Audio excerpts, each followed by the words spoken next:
बिस्मिल्लाहिर्रहमानिर्रहीम, अस्सलाम वालेकुम। ईद की छुट्टियों के बाद पहला ही दिन और पहले दिन ही बड़ी खबर आ गई कि सब इस पर बात करने लग गए, हलचल मच गई। सुप्रीम कोर्ट से बड़ी खबर आई कि चीफ जस्टिस ऑफ पाकिस्तान जिस बेंच में थे, यानी बेंच नंबर 1 जिसकी सरबराही चीफ जस्टिस ऑफ पाकिस्तान करते हैं, उस बेंच के तमाम केसेस डीलिस्ट कर दिए गए हैं। यानी कोई केस नहीं लगेगा, उस बेंच को ही फिलहाल यानी खत्म कर दिया गया है। अब ये बहुत बड़ी खबर थी क्योंकि कल का दिन भी बहुत अहम है और कल 27 अप्रैल को फैसला होना है कि क्या होगा इलेक्शंस के हवाले से। हुकूमत के अहम लोगों पर तौहीन अदालत भी लग सकती है क्योंकि 14 मई को तारीख दे चुकी है सुप्रीम कोर्ट कि जनाब इलेक्शंस होंगे पंजाब में, और हुकूमत इसे भाग रही है।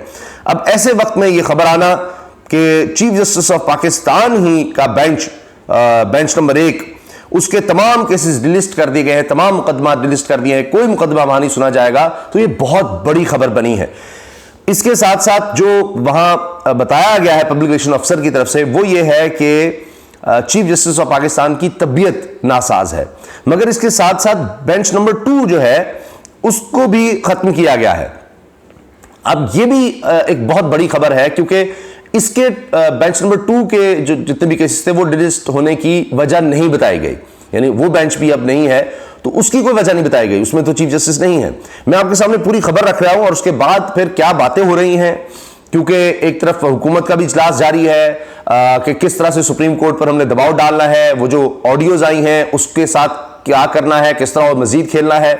वो ऑडियो मुबैना तौर पर चीफ जस्टिस ऑफ पाकिस्तान की सास की बताई गई। इस हवाले से अब जाहिर है कि चाहे मुगोइयां हैं, उस पर भी मैं बात करूंगा कि क्या जनाब के चीफ जस्टिस ने उसका कोई दबाव ले लिया है, उसकी क्या अहमियत है।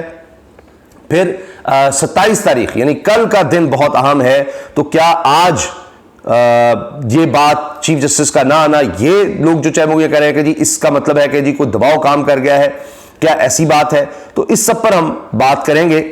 लेकिन सबसे पहले मैं आपके सामने खबर रख रहा हूं चीफ जस्टिस ऑफ पाकिस्तान का जिसकी सरबराही कर रहे थे बेंच नंबर 1, उसके हवाले से खबर यही है कि जी तमाम मुकदमा डिलिस्ट किए गए हैं और ये बेंच जिसकी सरबराही चीफ जस्टिस ऑफ पाकिस्तान कर रहे थे, इसके बारे में पब्लिक रिलेशन अफसर ने बयान जारी करते हुए कहा, मुत्तला किया जाता है कि 26 अप्रैल 2023 बरोज बुध के लिए बेंच नंबर 1 के हवाले से अदालती रोस्टर पर नजरसानी की गई है, जिसकी वजह चीफ जस्टिस ऑफ पाकिस्तान की नासाजी तबीयत है। इस जिम्न में रजिस्ट्रार सुप्रीम कोर्ट के जारी करदा नोटिस में कहा गया है कि तमाम मुतल्लका लॉ अफसरान, advocates general, prosecutor generals, advocates on record और अवाम को मुतला किया जाता है कि फाइनल कॉज लिस्ट नंबर 17/2023 में बेंच नंबर 1 के सामने 26 अप्रैल 2023 को मुकर्रर करदा तमाम मुकदमा डी लिस्ट किए जाते हैं। यानी वो अब लिस्ट में नहीं है, वो बाद में पता लगेगा वो केस कहां लगेंगे, अभी वो नहीं सुने जा रहे, इस बेंच में नहीं। मज़कूरा बेंच नंबर 1 चीफ जस्टिस सुमता बदयाल, जस्टिस जमाल खान मंदोखेल और जस्टिस अतर मिनल्ला पर मुश्तमिल था, जिसके सामने आज 12 मुकदमात समाअत के लिए मुकर्रर थे। अच्छा, ये बेंच मैं अर्ज कर दूं कि बहुत से लोग समझ रहे होंगे कि वही बेंच था जिसके सामने इलेक्शंस का मामला है। नहीं, ये वो बेंच नहीं था।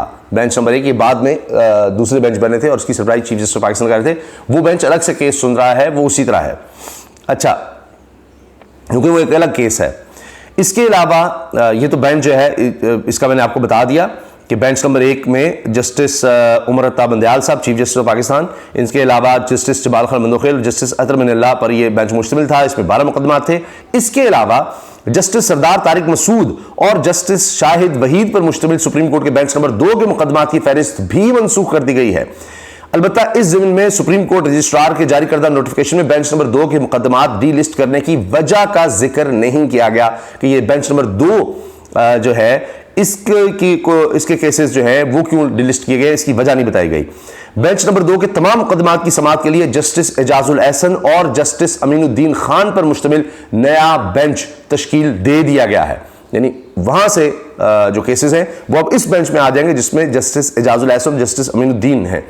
ये नया बेंच है। अच्छा, जस्टिस एजाजुल एहसन और जस्टिस मुनीब जो हैं वो चीफ जस्टिस ऑफ पाकिस्तान के साथ वो केस सुन रहे हैं इलेक्शंस वाला। अच्छा, आज सुप्रीम कोर्ट के 3 बेंचेस मुकदमात की समाअत कर रहे हैं, जिसमें bench number 2 justice Ijazul Ahsan, justice Aminuddin Khan पर मुश्तमिल है, जिसके पास अब यानी वो केसेस आ गए। Bench number 3 justice Mansoor Ali Shah, justice Ayesha Malik, justice Shahid Waheed, जबकि bench number 4 justice Muneeb Akhtar, justice Mazahar Ali Akbar Naqvi और ये bench number 4 justice Muneeb Akhtar और जस्टिस मज़ाहिर अली अकबर नकवी पर मुश्तमिल है। ये बेंच नंबर 4 में 2 जजेस हैं। जस्टिस मज़ाहिर अली अकबर नकवी वही जस्टिस हैं जिनके हवाले से पहले ऑडियोज आ गई और जनाब कि जी इनको हटाया जाए और इनके खिलाफ सुप्रीम जुडिशल काउंसिल में रेफरेंस और वो सारी जो कंट्रोवर्सी चली, आपने वो देखा कि जी कहीं से कभी कोई बयान आ रहा है, पहले उन पर अटैक किया गया, वो बात नहीं बनी, तो फिर उसके बाद चीफ जस्टिस ऑफ पाकिस्तान की सास साहिबा के हवाले से बात हुई। अब इसमें जो डिबेट है जो बड़ी बुनियादी है जिस पर बात ही नहीं की जा रही मीडिया में, वो ये कि आप देखिए किस तरह से, ऐसे नहीं मैं कहता कि माफिया है, सुप्रीम कोर्ट ने माफिया ऐसे नहीं कहा, कि वो आती है ऑडियो और आप यकीन जाने कि जो जितने भी चैनल्स होते हैं उनमें बड़ी जिम्मेदारी होती है कि केस कोई भी खबर आती है वो पहले एक मैकेनिज्म होता है, एक रिपोर्टर है वो खबर लाता है, फिर वो एक उसकी तस्दीक पहले रिपोर्टर कर रहा होता है, फिर आगे डेस्क बने होते हैं वो उसको देखते हैं, परखते हैं, उसकी बाकायदा कॉपी को देखा जाता है कि रिपोर्टर ने किस तरह से फाइल की है जो खबर, उसमें कोई झोल कुछ ऐसा तो नहीं है, यानी चेकिंग के मरहल होते हैं। अब ये क्या होता है कि ये ऑडियो आई और सबने चलाई, मजबूरन चलाई, चलानी पड़ी बगैर इस तस्दीक के कि जी ये किसकी ऑडियो है, वाकई उनकी सास है। क्योंकि देखें किसी ने आज तक, यानी मेन उनके खानदान की बात, और किसी और ने कभी जस्टिस सुमता बंदयाल साहब की सास साहिबा का नाम सुना, किसी ने उनकी आवाज सुनी, कोई उनसे मिल चुका है, कैसे कोई तस्दीक कर सकता है कि उन्हीं की ऑडियो है? अब सोचिए जरा, उसमें बने बनाए टाइटल बने हुए हैं, हर चीज बनी बनाई है और बस कह दिया गया उन्हीं की और चला दो, और चला दी गई। कभी आपने ऐसा देखा है? दुनिया में नहीं हो सकता। पाकिस्तान में भी पैमरा फॉर आ जाए कि जी आप कैसे, सबूत क्या है आपके पास, किसी ने सुनी है, कोई उसका टेस्ट हुआ है? हुकूमत प्रेस कॉन्फ्रेंसेस कर रही है। अब आप समझे इस गेम को, सब कुछ पहले से पेनाफ्लेक्स बनाए हुए हैं, पहले से डिसाइड है प्रेस कॉन्फ्रेंस करनी है।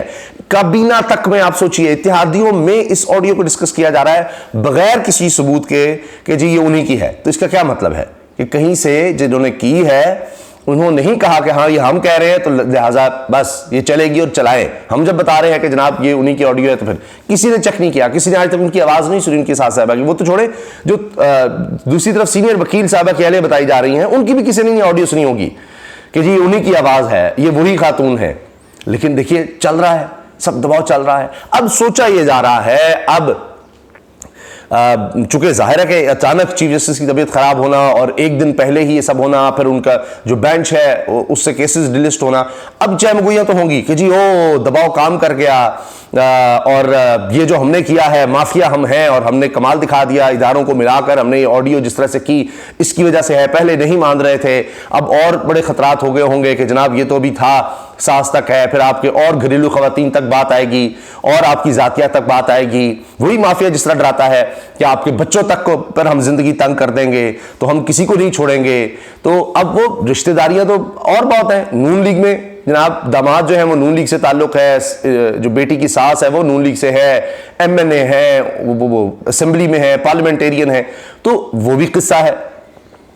तो ये बात कि जनाब लोग तो ये कह रहे हैं कि अब ये जो कह रहे हैं जी सास की वजह से हुआ, और कितनी मतलब घटिया, और मैं समझता हूं इतनी अजीब चीफ जस्टिस पाकिस्तान को जो कुछ सहना पड़ रहा है, कभी किसी के साथ ये नहीं हुआ, किसी चीफ जस्टिस के साथ। लेकिन मेरी अगर आप राय जानना चाहें, मेरा तज्जिया ये है कि ये सब उलट होगा। मैं आपसे पहले अर्ज कर चुका हूं कि ज़माने तालिब इल्म में मैं यूनिवर्सिटी में जब पढ़ता था तो उमर ता बंदयाल साहब उस वक्त बड़े ज़बरदस्त वकील हुआ करते थे और वो वहाँ पर पढ़ाया करते, लेक्चर दिया करते थे, मेरे उस्ताद रहे हैं chief justice of Pakistan justice Umar Ata Bandial साहब। उस वक्त तो ज़रा यंग होते थे, तो मैं उस वक्त से एक लिहाज से इनको जानता हूँ, इनके देख रहा हूँ केसेस और जो चीज़ें हमें वो बताया करते थे। तो ये बड़े अपराइट इंसान हैं, बड़े अपराइट। और उसके बाद जैसे दौर आते रहे, अब ये बहुत मजहब के लिहाज से हो सकता है उस वक्त ही हो, लेकिन इतना जाहिर नहीं था उस वक्त। तो अब तो वो जितना मजहब के हवाले से दीन के साथ जितना जुड़ चुके हैं, नरम दिल इंसान हैं, उनके आंसू आ जाते हैं जब दीन के हवाले से आप कोई कुरानी आयात का हवाला दें इस तरह। तो ऐसा शख्स बड़ा मजबूत हो चुका होता है, बहुत मजबूत, जिसका ईमान जब मजबूत हो जाता है। तो मुझे नहीं लगता कि उन पर ये चीज़ें इस तरह से कि जी वो कोई कानून और आइन से हट जाएंगे कि जनाब ये हमने काम दिखा दिया, ये कर दिया, वो कर दिया है। ये जिस तरह पहले मिठाइयाँ तकसीम करके पछताते हैं, ये वो वाला किस्सा है। तो अब देखते हैं, अल्लाह ताला उनको सेहत दे, जब वो इंशाल्लाह सेहत याब होकर आएंगे तो पता उस वक्त चलेगा।